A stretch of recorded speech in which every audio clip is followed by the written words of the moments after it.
Assalamualaikum warahmatullahi wabarakatuh. Baiklah Bapak Ibu, adik-adik semuanya, kali ini saya akan menginformasikan tentang rekrutmen CPNS untuk dapur umum makan siang gratis. Nah, apa saja syaratnya? Mari kita lihat. Jadi, BGN atau Badan Gizi Nasional itu akan mengadakan rekrutmen sebanyak 33.378 calon pegawai negeri sipil yang akan ditempatkan di dapur umum makan siang gratis di seluruh Indonesia. Nah, hal ini untuk menutupi tenaga yang akan menjalankan program dari pemerintahan kita yang baru, yaitu tentang makan siang gratis kepada seluruh peserta didik yang ada di Indonesia. Nah, apa saja syaratnya? Yang pertama, tentu warga negara Indonesia. Yang kedua, usianya maksimal 30 tahun. Lalu lulusan pendidikan itu adalah D4 atau S1, boleh juga S2 semua jurusan. Yang keempat, ijazah pelamar yang diakui itu adalah ijazah yang diperoleh dari perguruan tinggi terakreditasi oleh Kemendikti. Saintek atau ijazah yang diperoleh dari perguruan tinggi luar negeri yang telah mendapat penetapan penyetaraan dari Panitia Penilaian Ijazah Luar Negeri Kemendikti Saintek. Jadi ini untuk semua jurusan.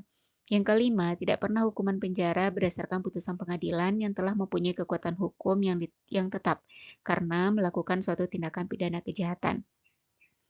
Yang keenam, tidak pernah diberhentikan dengan hormat, tidak atas permintaan sendiri atau tidak dengan hormat sebagai CPNS, PNS, anggota TNI Polri, pegawai BUMN, BUMD, atau tidak pernah diberhentikan karena pelanggaran atau hukuman bagi pegawai swasta.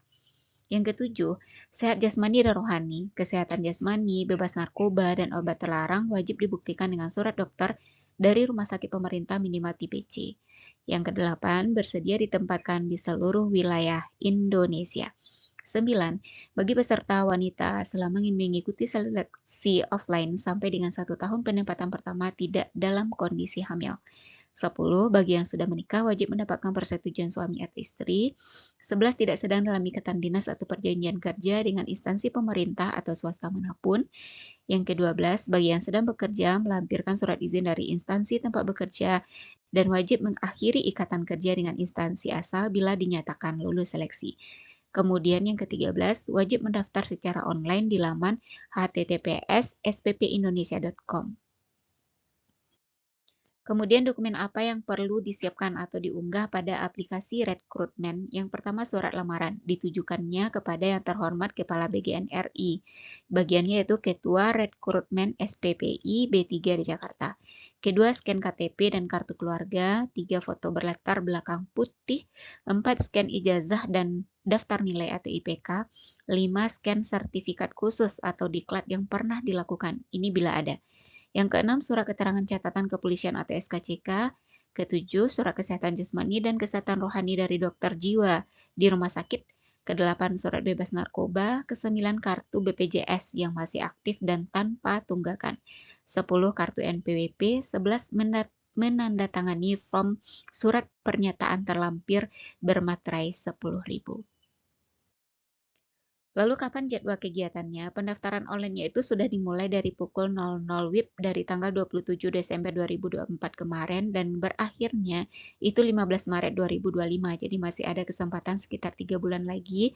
Kedua, pengumuman hasil seleksi administrasi dan pemanggilan untuk tes selanjutnya secara offline yaitu tanggal 20 Maret 2025. Kemudian yang ketiga, peserta hadir di tempat tes pada tanggal 5 April 2025. Pelaksanaan tesnya itu ada psikotes, kesehatan umum, kesehatan jiwa, wawancara, dan metal ideologi pada tanggal 6 April sampai 3 Mei 2025 yang terbagi atas 2 gelombang. Gelombang 1 hadirnya itu 5 April. Tesnya tanggal 6 sampai 19 April. Lalu pulang namun belum diumumkan kelulusannya.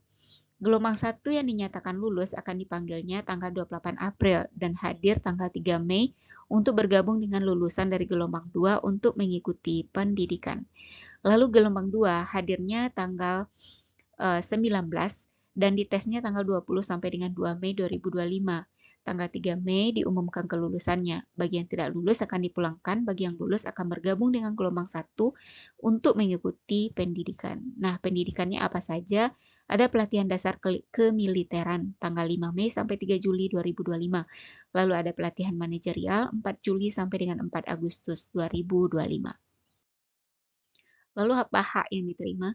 Yang pertama, status kepegawaian akan diarahkan menjadi ASN pada Badan Gizi Nasional yang akan dibentuk dengan mekanisme sesuai peraturan perundang-undangan yang berlaku. Yang kedua, gaji setelah menjadi ASN disesuaikan dengan ketentuan yang berlaku di lingkungan ASN, ditambah tunjangan lain sesuai dengan daerah penempatan, bebas tugas, dan lingkup pekerjaan. Lalu lingkap tugasnya, yang pertama calon yang terpilih akan ditempatkan sebagai Kepala Satuan Pelayanan Pemenuhan Gizi atau SPPG di seluruh Indonesia di bawah Badan Gizi Nasional.